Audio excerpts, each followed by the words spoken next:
नमस्कार स्टूडेंट्स, मैं हरप्रीत एक बार फिर से आपका स्वागत करता हूं आपके अपने यूट्यूब चैनल स्टडी भारत में। जैसे कि हम इंडियन ज्योग्राफी कर रहे हैं, तो आज का हमारा टॉपिक होगा सॉयल एंड वेजिटेशन। जैसे कि हम सब जानते हैं कि जो सॉयल है, सॉयल की डायरेक्टली प्रोपोर्शनल ही मतलब जो वेजिटेशन है और सॉयल है, ये दोनों एक दूसरे पर निर्भर करती हैं। जैसी सॉयल होगी वैसी ही वेजिटेशन होगी। ओके, जैसे हम उत्तर भारत की बात करें तो गंगा का जो एरिया है वो बहुत ज़्यादा फर्टाइल है, लेकिन अगर हम राजस्थान की बात करें तो वहाँ जस्ट थोड़े से कई मतलब सारी तरह की हम फसलें वहाँ पर नहीं बीज सकते, नहीं उनकी जो पैदावार वहाँ नहीं हो सकती। सो आज हम सॉयल को पढ़ेंगे प्रॉपर तौर से। सॉयल है क्या, जिसे हम हिंदी में मृदा भी बोलते हैं। So soil is the topmost layer of the earth's surface. It consists of mixture of minute particles of disintegrated rocks, minerals, organic matter and bacteria. तो सॉयल जो धरती जो मेन अर्थ का सरफेस है उसकी सबसे ऊपर वाली लेयर से सॉयल बोलते हैं, जो कि बहुत ही छोटे छोटे महीन कणों से बनती है, जो कि रॉक्स के डिसइंटीग्रेशन से होती है, मिनरल्स के ऑर्गेनिक मैटर से बनती है और कई तरह के बैक्टीरिया से।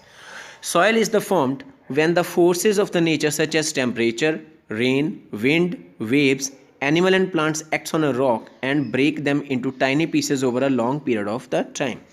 So एक लंबे समय तक जब कई जैसे टेम्परेचर, रेन, विंड, वेव और एनिमल जहाँ कई तरह का प्लांट एक पर्टिकुलर रॉक पर वर्क करते रहें तो वो रॉक छोटे छोटे पार्ट्स में टूट जाता है और बाद में मृदा या सॉयल की फॉर्मेशन हो जाती है।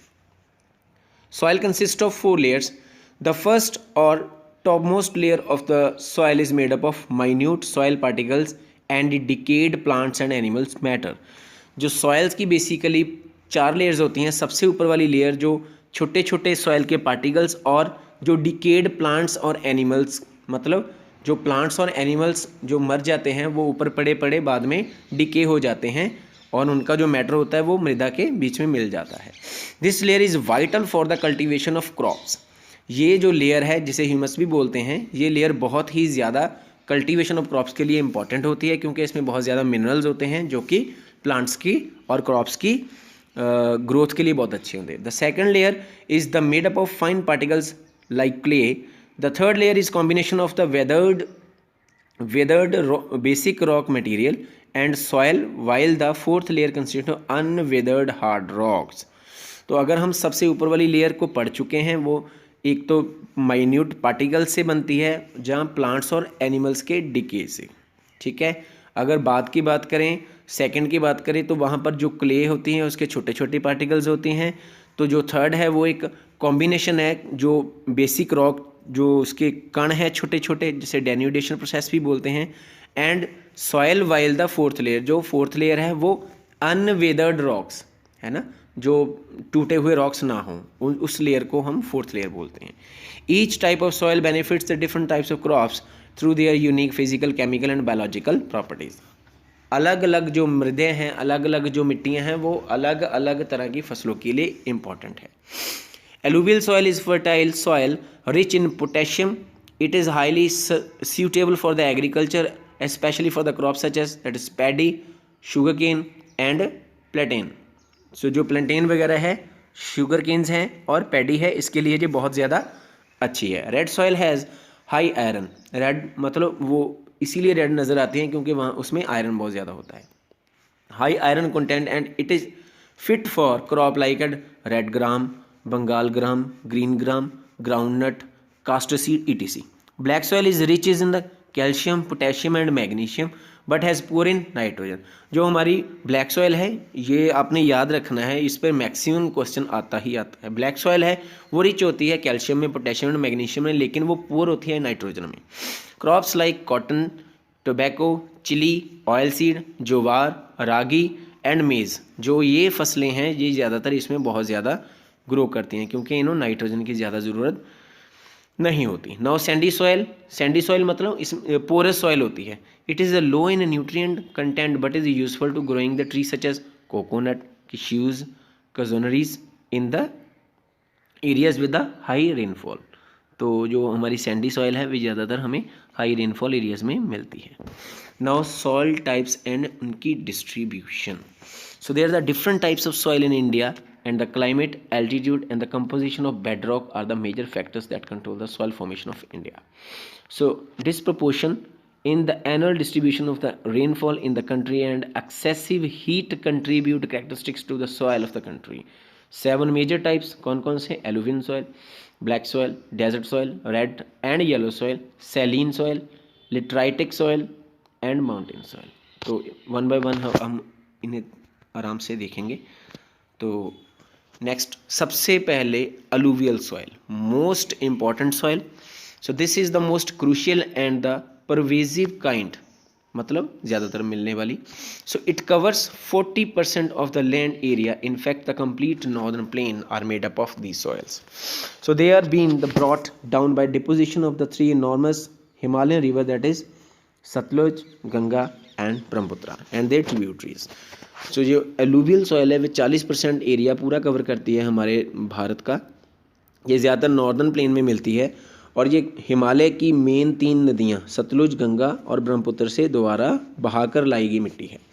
So through a tapered outlet in the Rajasthan they continue into the plains of Gujarat. So they are common in the eastern coastal plain in the deltas of Mahanadi, Godavari, Krishna and Kaveri. तो ये कहीं कहीं राजस्थान के कुछ एरियाज़ में और गुजरात के कुछ प्लेन्स वगैरह में भी मिलती हैं. लेकिन अगर हम ईस्टर्न कोस्टल एरियाज़ में बात करें तो जो महानदी के डेल्टाज़ हैं, गोदावरी और कृष्णा कावेरी के डेल्टाज़ वगैरह हैं, वहाँ पर भी हमें एलुवियल सॉइल मिलती है. So the river deposits extremely confined particles of soil called alluvium in their plains during the path of their long travel spread over the hundred of kilometers and thousands of years. तो जैसे जैसे जो river बहती रहती हैं तो thousands of year में ये कई किलोमीटर्स तक, कई हंड्रेड्स ऑफ किलोमीटर तक ये बिछ जाती है, फैल जाती है. So this soil consist of the diverse ratio of sand. इसमें सैंड होती है, सिल्ट होती है, क्ले होती है. So they are the prevalent in the coastal plains and the deltas. As one move further inland in the river valley and soil particles appears pretty heavier in size. तो basically जो हमारे इनके particles होते हैं soil के वो heavier होते हैं इन साइज में. So in the upper reaches of the river valleys near the places of their origin the soils are coarser. अगर हम जैसे रिवर जहाँ से ओरिजिनेट हो रही है तो वहाँ पर हमें ज़्यादा जो साइज़ है वो भारी नहीं मिलेगा, वहाँ पर कोर्सर्स टाइप मिलेगी, रेत type. So such sands are more familiar in that is piedmont plains. So those that are near the foot of mountains. ज़्यादातर जो हमारी सॉइल है वो फेमिलियर है, कहाँ मिलती है? जो हमारे माउंटेन्स के फुट्स हैं वहाँ पर. ठीक है. तो अगर हम देखें मैप के अकॉर्डिंग ये second one that is alluvial. अगर आप सेकंड वन देखें तो यहाँ से स्टार्ट हो जाता है पाकिस्तान के बाउंड्री के साथ से, ये पंजाब के साथ से ये पूरी बेल्ट ये देखिए एंड तक चलेगी. अरुणाचल प्रदेश से थोड़ा इधर ही ये एंड हो जाएगी. और अगर हम नीचे की बात करें ये राजस्थान के साथ गुजरात और सम यहाँ हमारे कोस्टल एरियाज़ में, अगर हम बांग्लादेश के साथ साथ देखें तो ये कोस्टल एरियाज़ में भी पाई जाती हैं.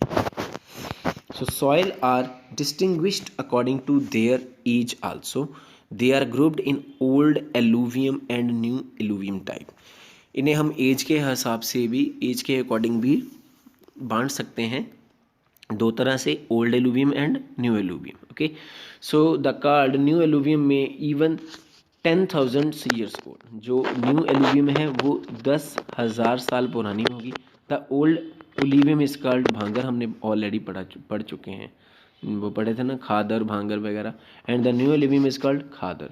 The old alluvium often contain kankar nodules with calcium carbonates in subsoil. The new alluvium is richer compare to the old. Obviously तो ये आपने याद रखना है कि जो नई वाली एलुवियम है वो क्या होगी, ज़्यादा रिचर होगी in the minerals as compare to old one. Alluvial soil all together are exceptionally prolific in the journal and they carry ample potash. ये कुछ फैक्ट्स हैं अपने हमेशा याद रखने हैं. इनमें पोटैश बहुत पाया जाता है, फॉस्फोरिक एसिड बहुत पाया जाता है और लाइम बहुत पाया जाता है. However they are lacking in organic and nitrogenous substances. इनमें जो ऑर्गेनिक मटेरियल और नाइट्रोजनस सब्सटेंस है वो बहुत कम होता है. कहना soils in the drier areas are more alkaline. जो ड्रायर एरियाज़ में हमें जो एलुवियम या एलुवियल सॉइल मिलती है वो एल्कालाइन नेचर होती है, ठीक है। So alluvial soil sustain over a half of the Indian population obviously, ठीक है, इतनी ज़्यादा पॉपुलेशन पर सस्टेन करती है। नेक्स्ट दैट इज़ रीगर, और जिसे हम ब्लैक सॉइल भी बोलते हैं। रीगर वाई, that's black soil.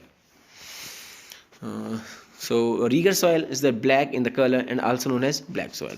Since they are perfect for growing cotton, cotton के लिए बहुत अच्छी है। They are called cotton soil in addition to their local terminology of regur soil. अगर हम लोकल की बात करें तो उसे रीगर सॉयल भी बोलते हैं।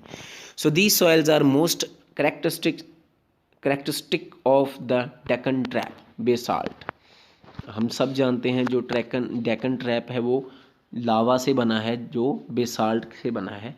सो region spread over the north west Deccan plateau are the made up of the lava flows. They cover the plateaus of Maharashtra, Saurashtra, Malwa, southern Madhya Pradesh and continue eastward in the south along to Godavari and Krishna valleys. ये जो areas है ये ज़्यादातर लावास के द्वारा बने हैं। जो हमारे लावा हैं अलग अलग जो कि ज्वालामुखी से निकले हैं, तो वहाँ पर हमें ब्लैक सॉइल देखने को मिलती है। So black soil are made up of exceptionally delicate that is clayed material. Owing to the high proportion of the clay, rigor soil are sticky when wet and consequently it becomes difficult to plow. तो इसे जो प्लो करना बहुत मुश्किल हो जाता है, जब ये वेट हो जाती है तो काफ़ी स्टिकी हो जाती है। They are well known as their ability to retain moisture. ये मॉइस्चर को काफ़ी समय तक रिटेन करके रख सकती है। In addition they are the prosperous in the soil nutrients. काफ़ी ज़्यादा न्यूट्रिएंट्स इनमें अच्छे होते हैं। कौन कौन से? कैल्शियम कार्बोनेट अच्छा होता है, मैग्नीशियम काफ़ी मात्रा में होता है, पोटैश काफ़ी मात्रा में होता है और लाइम भी काफ़ी मात्रा में होता है। They are usually poor in phosphoric content. अगर हम बात करें एलुवियल की तो वहाँ पर हमें पोटाश वगैरह काफ़ी मिलते थे, फॉस्फोरिक एसिड वगैरह काफ़ी मिलते थे, लेकिन इसमें फॉस्फोरिक एसिड नहीं मिलेगा। They develop thick fissures in the field during the hot weather. अगर बहुत ज़्यादा गर्मी का दिन हो जाए तो इसमें वो क्रैक्स फिशर्स होते हैं, क्रैक्स बनने स्टार्ट हो जाएंगे। This help in their ventilation, hence their self flowing eminence. तो जो ये क्रैक्स बनते हैं, यही क्रैक्स में बाद में ऑक्सीजन पेनिट्रेट करती है, जो हमारी वायु जो हवा है वो पेनिट्रेट करती है। तो इसे हम सेल्फ फ्लोइंग मिट्टी भी, सॉइल भी बोलते हैं, ठीक है। Yes, so this soil is viscous and unmanageable to work unless tilled without delay. So after the first or pre-monsoon shower, ठीक है। तो बेसिकली इसे ये unmanaged टाइप है work. Regur soil develop under the semi arid conditions. Semi arid conditions में जो पैदा होती है specifically in the area that are covered with basalt. ये बेसाल्ट के एरियाज हमने ऊपर ऑलरेडी काउंट कर लिए हैं। So in the southern region of the Tamil Nadu, granites and gneisses भी बोलते हैं इसे, with iron content also form black soil under the required semi-arid climatic conditions. आपने याद रखना है कि जो तमिलनाडु में जो ग्रेनाइट्स एंड नेसिस है वो सेमी एरिड कंडीशन में कैसे रीगर सॉइल से में कन्वर्ट होता है, कैसे बनता है।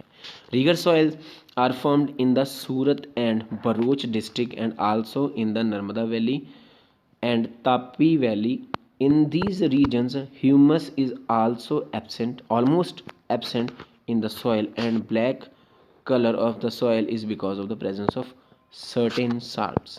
इसमें ह्यूमस बिल्कुल नहीं होता, तो जो हमारा इसका ब्लैक कलर है वो कुछ साल्ट्स के प्रेजेंट के होने के कारण ही बनता है।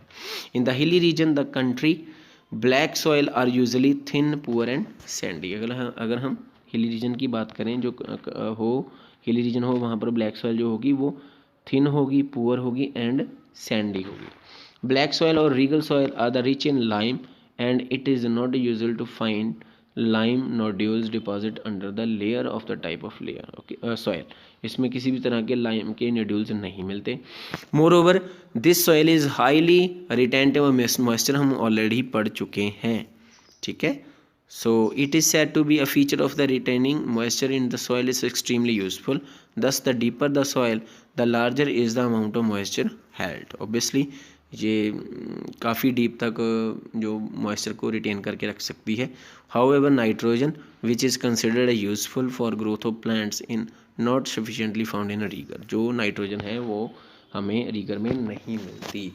Now laterite soil are generally found capping the Indian flat upland and are spread in the western coastal reason.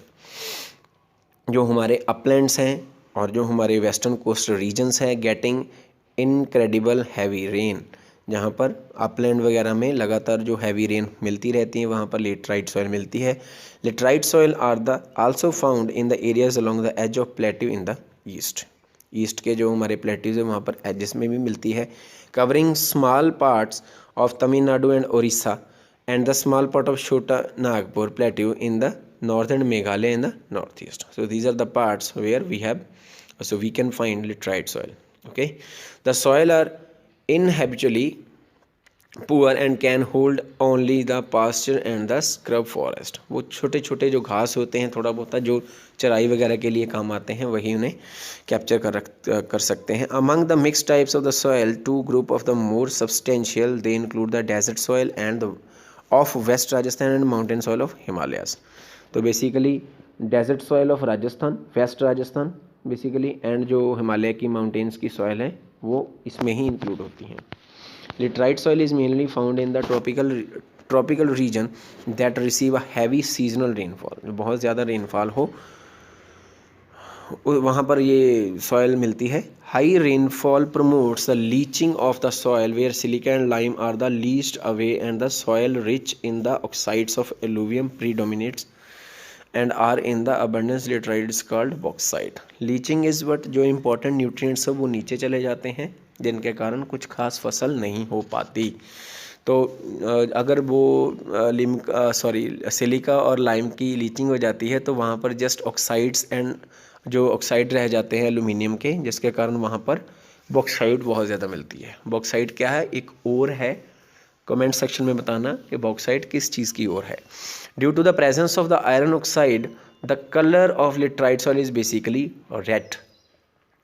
This soil is poor in lime content and hence it is acidic in nature. Very very important, acidic in nature. Laterite soil are found on the high level plateau hilly areas that receive a high amount of rainfall and specifically well developed on eastern Ghat in the Orissa. It is also found in the southern part of the western Ghat including the adjoining coastal region in the Ratnagiri district of Malabar. याद रखना है, ये points आपको दिमाग में होने चाहिए। Humus is almost absent in the type of this soil. Actually जो वाटर होता है वो लगातार ह्यूमस को बहा के लेके जाता रहता है, इसलिए जो ह्यूमस इसमें नहीं पाया जाता। However in the laterite soil develop in the forested area in the western part of Karnataka humus is present. अगर हम बात करें जो कर्नाटका वगैरह की तो वहाँ पर फॉरेस्ट है, फॉरेस्ट के जो पत्ते वगैरह गिरते रहे थे जिसके कारण वो डिकम्पोजिशन के कारण ह्यूमस वगैरह वहाँ थोड़ा बहुत बन जाता है। So further laterite soil are high level areas where very poor and the least retentive of the moisture बहुत कम होता है इसमें। So but in the low lying areas regular addition of the soil that is the wash down from the adjacent higher areas affects the laterization. अगर लगातार उसको moisture मिलता रहे तो इसकी लेटराइजेशन जो है वो लगातार प्रभावित होती है। In those areas the lateritic soil being either loam or mud inuseful and is regularly plowed। तो ऐसे एरियाज में जो लेटराइटिक सॉइल है वो लोम या मड का रूप ले लेती है और लगातार प्लो भी की जा सकती है। For the continuous cultivation of crops regular application of fertilizer is required. So ज़्यादा खास ह्यूमस ना होने के कारण इसमें कुछ ज़्यादा न्यूट्रिएंट्स नहीं मिलते, तो फर्टिलाइजेशन का होना बहुत ज़्यादा फर्टिलाइजर्स का होना बहुत ज़्यादा ज़रूरी हो जाता है। Red soil, so red soil also, इसे हम येलो सॉइल भी बोलते हैं, जैसे laterite soil, red soil etc are heavily leached and they contain a considerable concentration of iron oxide. इन्हीं के कारण इन्हें रेड सॉइल वगैरह बोलते हैं। The presence of the iron oxide is responsible for giving the soil its a reddish और yellowish shades. Red soil and the sandy are the सैंडियर and less clayed comparatively. Clay कम होती है और ये sand में ज़्यादा होती है। Moreover These soils are formed in those areas which receives the relatively low rainfall and thus they are less leached as compared to laterite. Actually red soil basically, laterite soil में क्या होगा, बहुत ज़्यादा leaching होगी, अगर थोड़ी सी leaching कम हो तो वही रेड सॉयल बन जाएगी. सो फर्दर रेड और yellow soil develop usually on metamorphic rocks. Metamorphic rock समझते हो ना, जब एक रॉक दूसरे रॉक में कन्वर्ट हो जाता है उससे मेटामॉर्फिक रॉक बोलते हैं.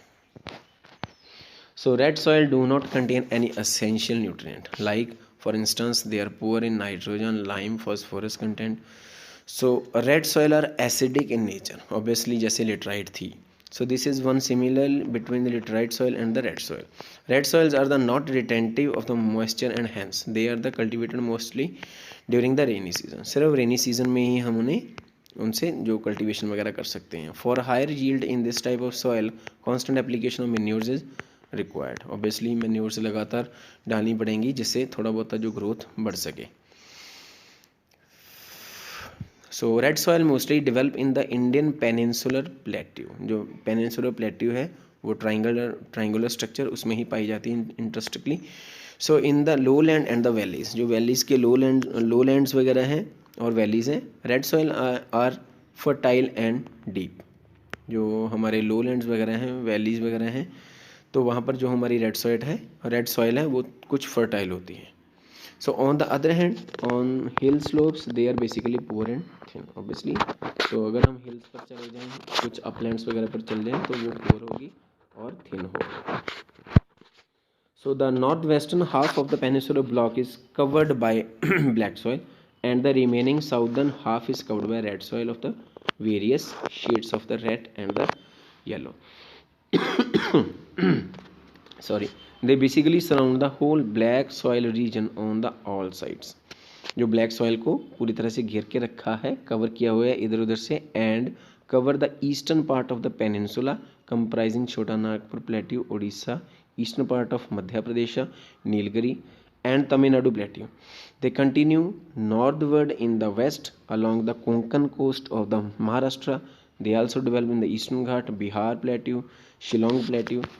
So it is found in the state like Mizoram and Manipur.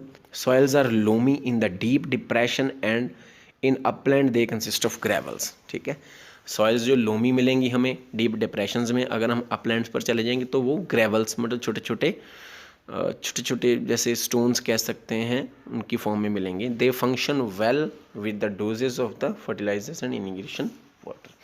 ये वर्क करेंगी लेकिन लगातार फर्टिलाइजर्स एंड मिन्योर्स का इनको छिड़काव ज़रूरी है, इनमें इंडल्जमेंट ज़रूरी है. Forest and mountain soil, obviously forest and mountain soil, जो बहुत ज़्यादा फॉरेस्ट होंगे या जहाँ पर बहुत ज़्यादा माउंटेन्स होंगी वहाँ पर हमें फॉरेस्ट एंड माउंटेन्स सॉइल मिलेंगी. Generally can the there is the huge variety of soil in the Himalaya mountain ranges. Mountain soil are found in the dry and cold districts like Ladakh, Lahaul Spiti, Kannauj district etc.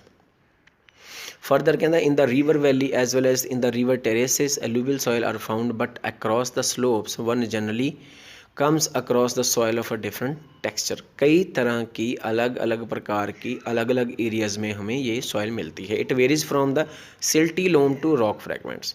Silty loam से लेके पत्थरों में जैसे छोटे छोटे कंकर के फ्रैगमेंट्स के रूप में भी हमें मिल सकती है. फाइन टेक्सचर होता है soil and the mainly found in the river valley और in the outwash plains. So in other parts of these hilly districts soil are in the generally stony and shallow but in are poor in the organic matter. Obviously इनमें जो organic matter वो थोड़ा क्या होगा, कम होगा. The basic character of the mountain soil depends on the climate and they are mainly found in the warm temperate belt or cool temperate belt of Himalaya mountains. जो हिमालय की warm temperate belt है और cool temperate belt है वहाँ पर ये पाई जाती हैं. So brown forest soil is mainly found in the warm temperate belt lying at height ranging from that is 900 to 1800 metres. Very important. Which as deciduous forest. ये फॉरेस्ट का part हम आगे करेंगे. इनमें हम जो ब्राउन सॉइल है जो कि इस हाइट में मिलती है, इसमें ज़्यादातर हमें डेसीडियस फॉरेस्ट मिलते हैं. This belt comprises enough warmth for decomposition of vegetation. इसमें वेजिटेशन की थोड़ी सी डिकम्पोजिशन हो सकती है. The typical brown forest soil of this zone is rich in humus. अब डिकम्पोजिशन के कारण जो ह्यूमस वहाँ जरूर पाया जाएगा। So they are slightly acidic and fertile, largely use for the raising different variety of crops. तो कुछ वैरायटीज ऑफ क्रॉप्स हम इनमें उगा भी सकते हैं। Desert soil, obviously desert soil means desert की सॉयल, जैसे राजस्थान है, हरियाणा है, कुछ एरिया पंजाब का, lying between the Indus river and the Aravalli ranges, affected by the desert condition of the geological recent origin. Basically जहाँ हमारे अपने बारिश वगैरह बहुत ज़्यादा कम होगी वहाँ पर डेजर्ट सॉइल ही पाई जाएगी। This part of the covered under the mental of the brown sand which when combined with the arid climate results in the poor soil development. Arid climate मतलब सूखा, बहुत ज़्यादा कम वर्षा होगी तो वहाँ पर जो डेजर्ट सॉइल जैसी सॉइल की डेवलपमेंट हो जाएगी।